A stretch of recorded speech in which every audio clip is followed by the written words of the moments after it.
Good afternoon and welcome to Le Mans, welcome to Grand Prix Gear Up. Myself, Jack Appleyard and Louis Suddaby previewing what will be the French Grand Prix, round 5 of MotoGP in 2026, just 2 weeks on from this man behind us, Alex Marquez, becoming our second different Grand Prix winner of the year, bringing an end to Marco Bezzecchi's dominant start to 2026. And of course, we return to Le Mans 12 months on from one of the most memorable Grand Prix, not only of last year, but of many a year, as Johann Zarco became the first home winner of a MotoGP race here on home soil in over 70 years in front of a record 300,000 person crowd.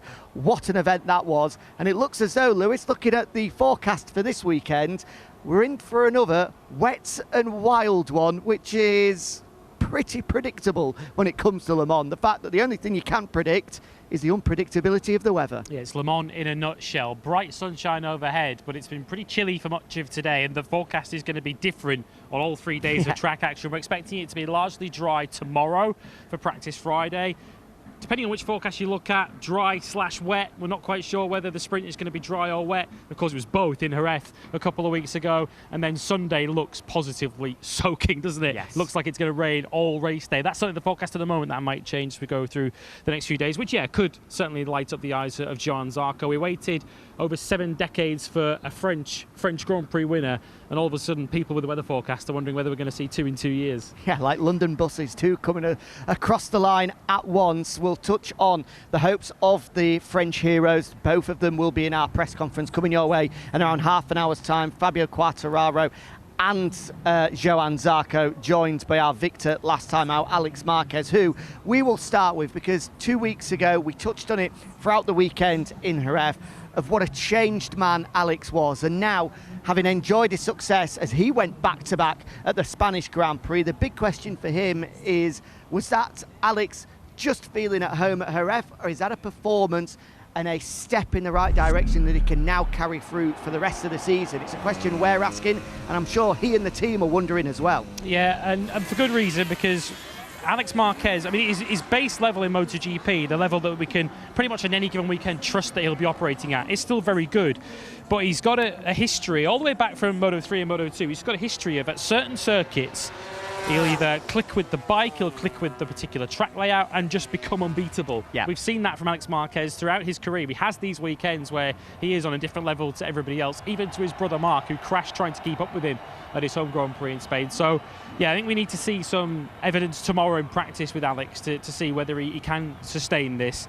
Because, as you say, there were elements of it which were technical and mechanical with the bike. He was certainly much happier with the bike in Jerez than he was in the first 3 Grand Prix. But there was certainly a switch that was flicked in Alex Marquez's head in terms of not focusing on the negatives, and there clearly are negatives with this 2026 Ducati. It's not the perfect refined package just yet, but it clearly does have strong points. Absolutely. It's certainly not a waste of machinery. So Alex Marquez was able to really exploit those strong points. He was on it from, we said it after the flag, he looked like he had that covered in Jerez from about midway through practice on Friday afternoon.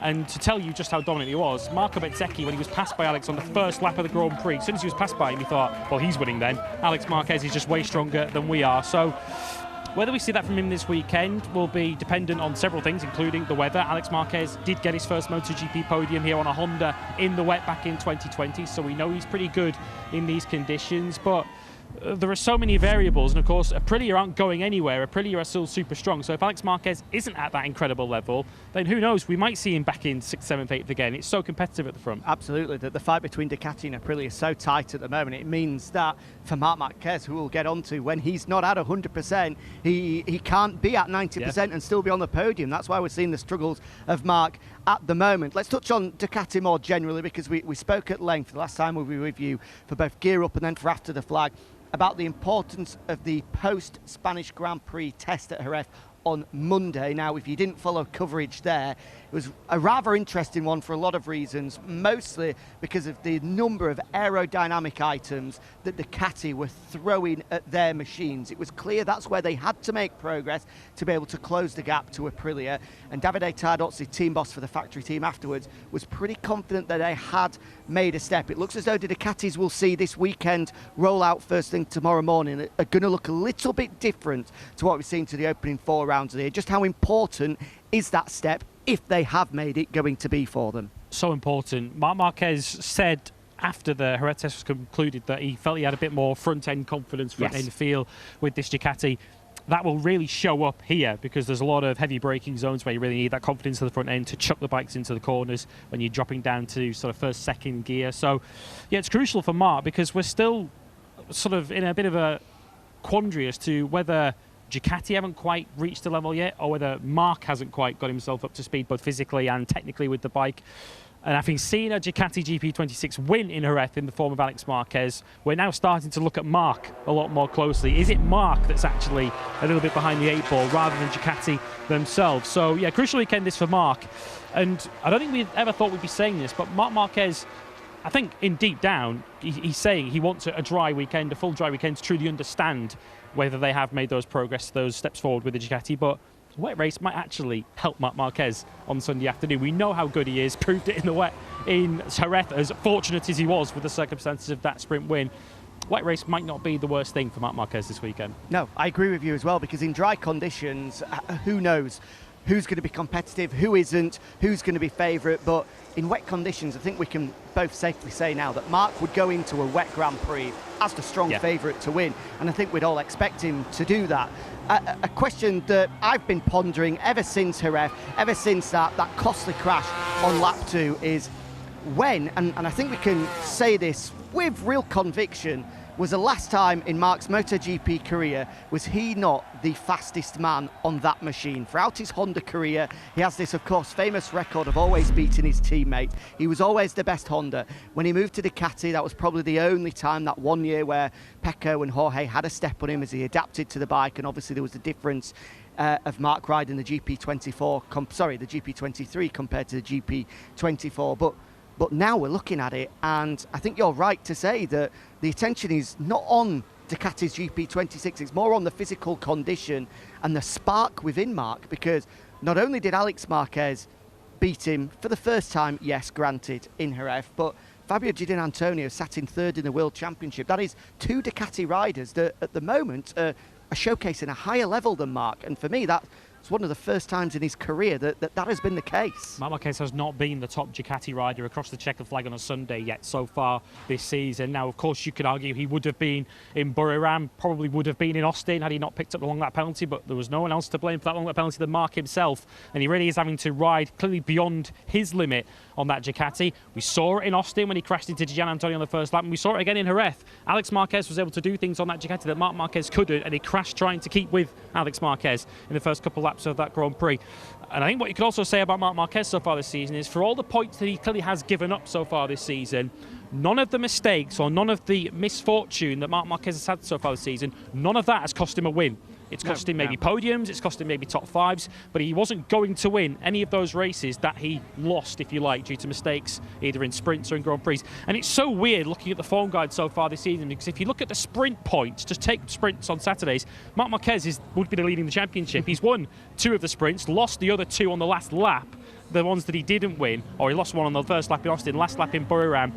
But if you take Sunday points overall, which is really where you truly see where everyone's at, if we were purely trading on Sundays so far this season, Marc Marquez would be 71 points behind Marco Bezzecchi. He's so grateful in terms of the World Championship at the moment that the sprints exist, because otherwise you could almost write him out of this championship already. Well, and on the other side of the coin, Marco Bezzecchi is thinking, I'm quite happy not to go racing on Saturdays, given what misfortune he's had. He would be 13th on sprint points, by the way, Marco Bezzecchi. Yeah, 13th. It's ridiculous, the difference in performance between the two so far. We'll hear from Marc in just a second. Just finally, I want to ask you whether you think we'll see a different Marc Marquez this weekend, because he admitted on Sunday after Jerez that just how costly that crash was, saying that if I'm to fight for a world championship this year, I cannot afford many more mistakes like that. He said, right now I'm not riding consistently enough at a level which is going to allow me the chance to fight for a world championship because of that, because of the fact we've now got 4 Grand Prix coming up in the space of 5 weeks. Will we see a more conservative Marc Marquez if that exists? I'm not sure, because I think it's easy to be conservative if you have the points lead, isn't it? If you're chasing, if you're 41 points, as Marc Marquez is at the moment, behind Marco Bezzecchi in the World Championship, you kind of have to take some risks to ultimately pull the points back. So I think a lot will depend on how the weekend's shaping up, what the weather's doing as we go through the weekend, because if Marco Bezzecchi's leading the Grand Prix again on Sunday afternoon and Marc's toiling around in 4th or 5th, he's kind of got to take his medicine, hasn't he, and just get the points in. And then we're in a situation as to whether Marc Marquez trusts that he and Ducati, over the course of a 22-race season, over all sorts of different conditions and different racetracks, whether they trust that they will ultimately have the stronger package over 22 Grand Prix, or whether he is ultimately going to have to ride beyond the limit of that Ducati to try and pull those points back. And of course, when you do that, that ultimately, as good as Marc Marquez is, that is when the mistakes creep in. And Marco Bezzecchi, as you say, has left a lot of points on the table, but he's in a position at the moment where I don't think he really, particularly on Sundays, has to ride with ultimate risk on board that Aprilia. Marc Marquez is clearly having to push beyond his limit just to try and stay with them. Well, huge question marks over the defence of Marc Marquez's World Championship, but the bottom line is he is still world champion, and he comes into this event trying to close down the gap to Marco Bezzecchi. Now 44 points, the difference between the Spaniard and the Italian. Let's hear from him now. How does he feel ahead of this round 5 of 2026? Yeah, no, it's true that we crashed on Sunday in Jerez, but it was a fast crash, but easy crash for the body because we land in a good way. But yeah, let's see. Monday test has been good, interesting, and yeah, let's see if here we can continue and try to work, especially in my consistency, because it's where at the moment I'm struggling more.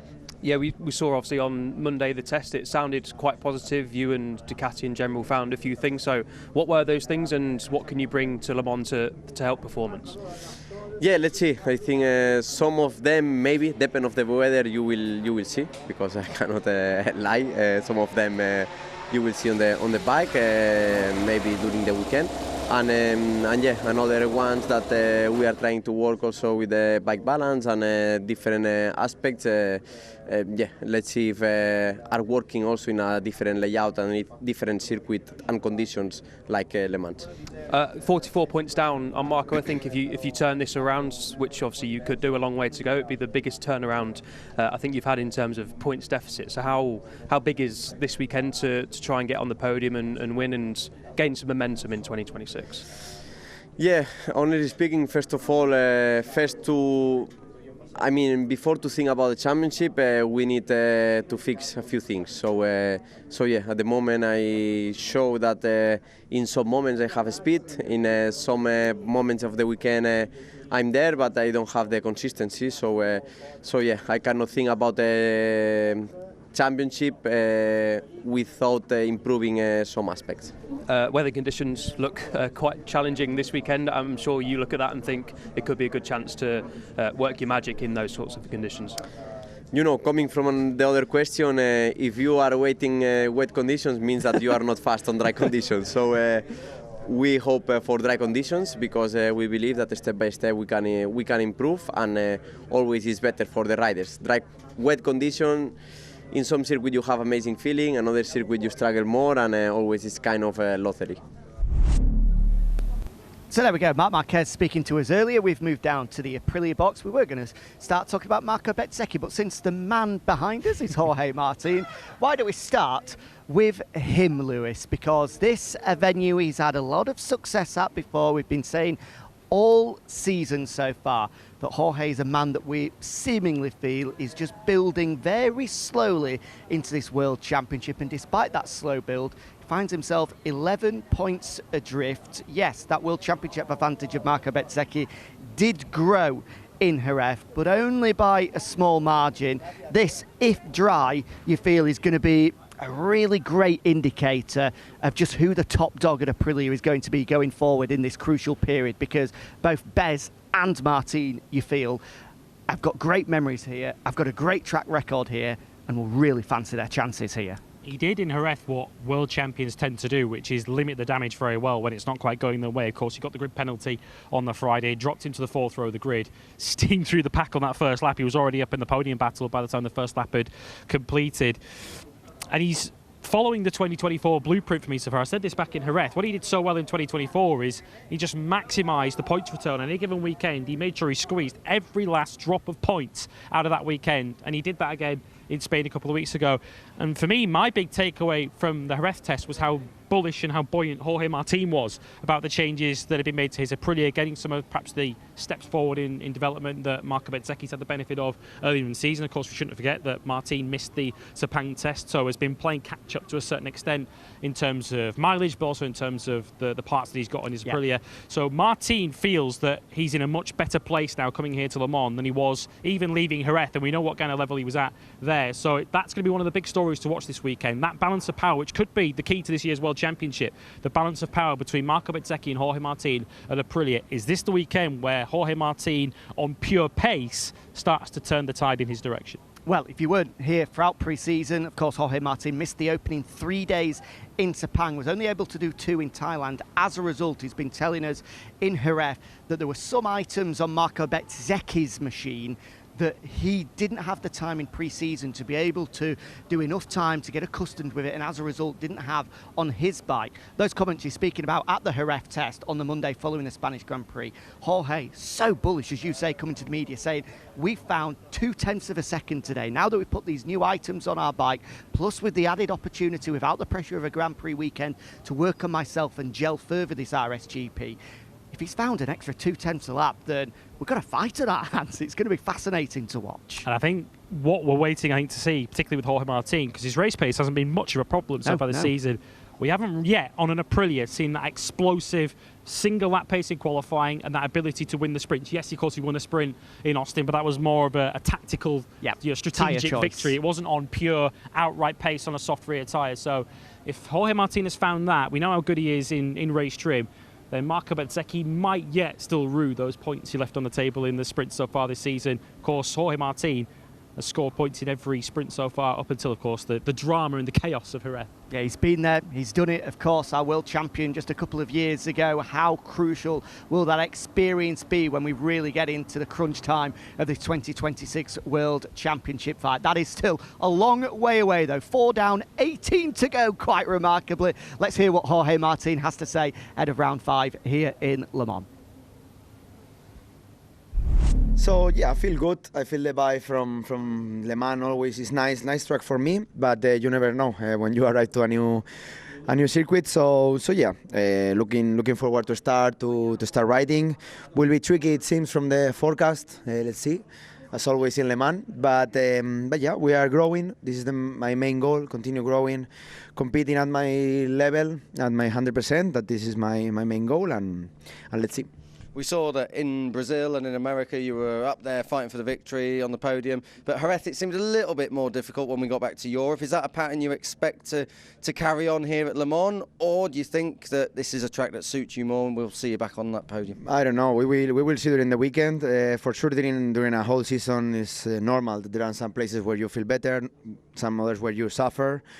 Jerez was feeling good, but I don't know why something happened on Sunday. Anyway, the feeling was there. I wasn't, I was fourth, so I cannot expect a lot more. The important thing is, as I said before, to understand what happened, try to continue our process, and yeah, that's my goal. You've obviously won here before, but you're second in the championship. Your championship leading teammate, he's won here before as Bez. So this weekend, wet or dry, looks like it's going to be close between you two.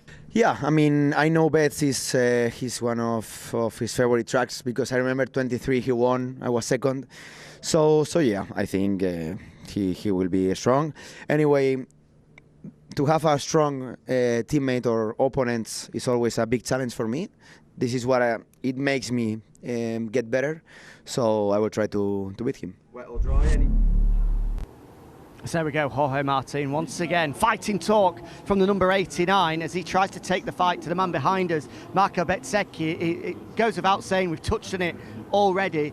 For Marco, just how important is Saturday, Lewis? It does feel as though, I think we can draw a line through what happened in Jerez, given just the sheer unpredictability and chaos that ensued there. But there is a habit starting to form, and I'm sure both Marco and the team will be hoping that he sees a checkered flag on Saturday, just so there isn't this voodoo hanging over him that suddenly he's cursed on a Saturday. Yeah, he scored 6 points in sprints, and we've had 4 of them so far this season. Jorge Martin, by contrast, would be second on sprint points so far this season because of that good record he's had so far. Yeah, as you say, it was almost like a Final Destination movie for Marco Bezzecchi back in Jerez, because of course the tear off in such bizarre circumstances, getting under his rear tyre, and then of course it all went downhill from there. Yeah, I think we can forgive the crash, because arguably who didn't crash in those conditions in Jerez? It was such a freakish set of circumstances. The winner crashed even, so that tells you how easy it was to happen.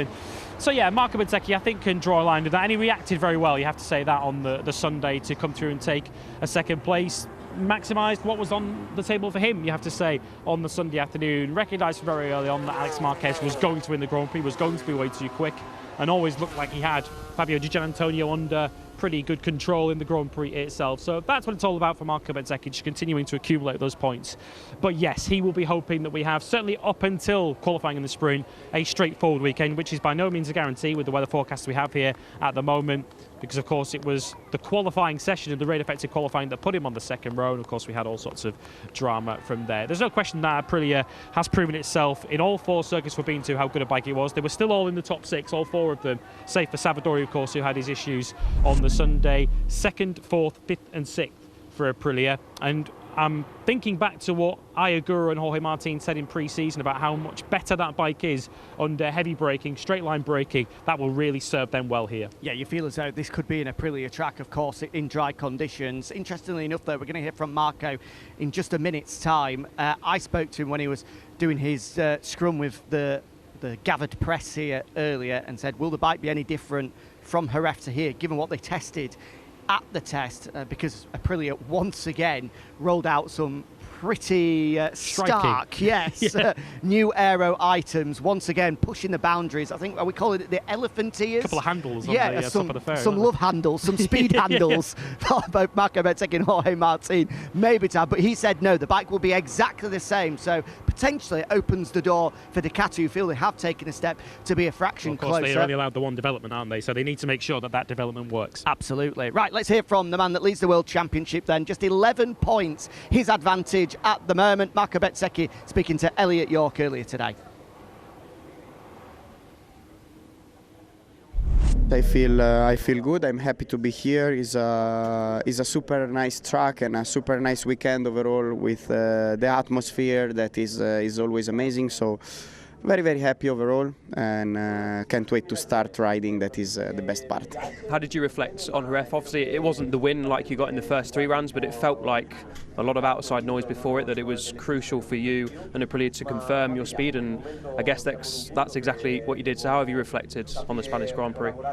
Well, in Jerez was good at the end. Was an important race. Was tough, of course, as always, but was good for me to make a good result. Of course, the win was for sure better. This is clear, but at the end it's like this. You can't always win, unfortunately. But no, it was positive. Also, the test on Monday was good. We worked well, so I feel happy. But now Jerez is done, and we have to focus on Le Mans. That is more important. You mentioned the test. Have you brought anything from Monday in Jerez into this weekend and for the rest of the season that can help improve performance? Well, this is still to confirm. At the end, we are the engineers are looking on everything, so I still have to make the plan for the weekend. So at the moment I don't know, but we will see. Le Mans in general, you've won here in 2023. It's a circuit I assume you like, different weather conditions potentially this weekend as well. So what's the mindset heading into the 3 days here in Le Mans? Yeah, it's a track that I really like. Is looks not too complicated from the pictures, but is super tricky, and there are many details that are very important. So can't wait to ride. I like hard brakings, and this track we have many, so It's true that the conditions here are always crucial, and this will be the key also for the weekend, to try to be quick immediately in every condition. But yeah, I hope to enjoy. I hope to make a good job, and the team is always supporting. So I will try my best. Thank you, Marco. Have a good one. Thank you. Marco Bezzecchi there, as you would expect, full of confidence coming into this French Grand Prix, given the fact he leads the World Championship. Okay, press conference only about 5 minutes away, so very quickly some housekeeping. Unfortunately, no Maverick Viñales once again this weekend as he recovers from that extra surgery on his shoulder. Jonas Folger steps in for him. So let's see what the German can do as part of the Tech 3 squad. I want to touch on some riders that maybe we don't get the opportunity to speak normally as contenders, but looking at the forecast for Sunday, shall we touch on the likes of Johann Zarco, Jack Miller potentially, Toprak Razgatlioglu? I mean, who should the people be looking out for at home ahead of Sunday's Grand Prix, regardless of where they qualify, if we are treated to a wet weather spectacle? Yeah, it's an opportunity for some riders to be real heroes, isn't it, in these conditions? Yeah, Johann Zarco, in wet conditions, generally is very good. We saw it in Jerez in qualifying, putting himself on the front row of the grid. He's very good at understanding grip levels. Generally, he's strongest when it's going from wet to dry in a Grand Prix. I think it's going to be wet and staying wet through the race on Sunday if the forecast is to be believed, but he'll be in the mix there somewhere. He'll feel he's got nothing really to lose and maybe an opportunity for him. The KTM riders might see this as an opportunity. Pedro Acosta was 4th here last year in the wet, and Brad Binder should have won the sprint. I think that's fairly fair to say. Strong bike in the wet as well. Strong bike in the wet. He was leading the sprint, or was about to lead the sprint before he crashed just after he changed his bike, so they'll see it as an opportunity as well. I would also say keep an eye out for Fermin Aldeguer on the Gresini bike. Remember, he was on the podium here in the wet last year, in addition to that dry sprint podium he had the day before. We're expecting, once again, a capacity crowd here on Sunday afternoon. So if there was ever any motivation for Johann Zarco and for Fabio Quartararo, who knows, that Yamaha, we think, might well take a small step forward here this weekend. They look like they found something. Fabio was much happier with the front-end confidence from that bike in the test at Jerez. But maybe, even if he hasn't got the greatest wet weather CV, maybe a bit of a leveler with some wet conditions might bring him into mix. There'll be 100,000 or so French fans here, certainly hoping so. I mean, let's touch on Fabio. It's so easy to forget 12 months ago. He started from pole position. He was leading the French Grand Prix for the opening, 5-6 laps before the rain arrived. I mean, how much has changed in 12 months? How different the motivation must be this weekend. But of all places, you feel as though this will be a weekend where he will lift himself and he will get the absolute maximum out of his package to try and deliver something for the home fans. Yeah, emotionally, it must be a little bittersweet for Fabio, because what it must do to someone to hear that level of support. You know, goosebumps when he took pole position last year, and you opened your mic and we heard Le Marcier being belted out by the French fans as he came to Parc Fermé on Saturday morning. It was truly incredible.